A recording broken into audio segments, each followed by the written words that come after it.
बिस्मिल्लाहिर्रहमानिर्रहीम। अस्सलाम वालेकुम। नजम सिटी ने मोहम्मद आमिर के हवाले से रमीस राजा से बड़ा मुतालबा कर दिया है। आज की ज़ेर नज़र वीडियो में आप भाइयों को इसी बारे में बताएंगे, मगर मजीद तफसील में जाने से पहले इस वीडियो को लाइक करें और कमेंट सेक्शन में आप भाई मुझे इतना जरूर बताएं। मोहम्मद आमिर के रवैये को आप भाइयों ने देखा होगा, किस तरह उन्होंने पहले वकार यूनुस और मिसबाहुल हक को तनकीद का निशाना बनाया और कहा कि उनकी वजह से मैं टीम में वापसी नहीं करना चाहता हूँ, मतलब कि रिटायरमेंट का ऐलान किया है। और उसके बाद अब रमीस राजा और मौजूदा सिलेक्शन कमेटी को भी उन्होंने आड़े हाथों लिया है। इस बारे में आप क्या कहेंगे, कमेंट सेक्शन में जरूर बताएं। और क्या अब भी मोहम्मद आमिर की कौमी टीम में वापसी होनी चाहिए या फिर हो सकती है, इस हवाले से भी कमेंट सेक्शन आपके कमेंट्स का मुंतजर रहेगा। साबिक चेयरमैन पीसीबी नजम सिटी ने मोहम्मद आमिर के मामले पर पीसीबी हकाम से वाज़ा मौक़िफ़ अपनाने का मुतालबा कर दिया। उनका कहना था कि मौजूदा चेयरमैन पीसीबी रमीस राजा शुरू से ही मोहम्मद आमिर को खिलाने के मुखालिफ थे।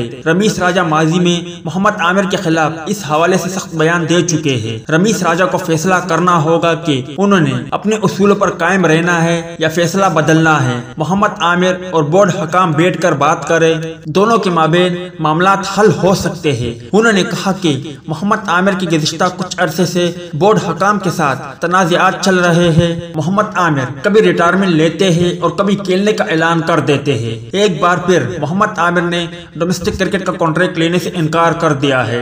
मोहम्मद आमिर और बोर्ड हकाम को मिल बैठकर इस मामले को हल करना चाहिए। साबिक चेयरमैन पीसीबी ने कहा कि डोमेस्टिक क्रिकेट का जो स्ट्रक्चर दिया गया है वो डिलीवर नहीं कर सका। डोमेस्टिक क्रिकेट का साबका निजाम बेहतर था और बहुत से माइनस क्रिकेटर इसी सिस्टम से आए थे। उन्होंने कहा कि रातों रात क्रिकेट स्ट्रक्चर को खत्म करके एक नया निजाम लाने का ऐलान कर दिया गया, लेकिन नए निजाम पर भी अब तक मुकम्मल तौर पर अमल दरामद नहीं करवाया जा सका। नजम सिटी ने कहा कि रमीस राजा ने अपनी पहली प्रेस कॉन्फ्रेंस में डोमेस्टिक क्रिकेट को बेहतर करने का इशारा दिया है। उम्मीद है कि रमीस राजा इसको बेहतर करेंगे। याद रहे कि मोहम्मद आमिर को बगैर बताए डोमेस्टिक क्रिकेट के एक कैटेगरी में शामिल किया, जिस पर मोहम्मद आमिर नाखुश है और वो कह रहे हैं कि लोगों ने कैसे सोच लिया है कि मैं दोबारा से पाकिस्तान के लिए खेलना चाहूंगा। फिलहाल फैसला नहीं किया, अभी देखूंगा कि आगे क्या करना है।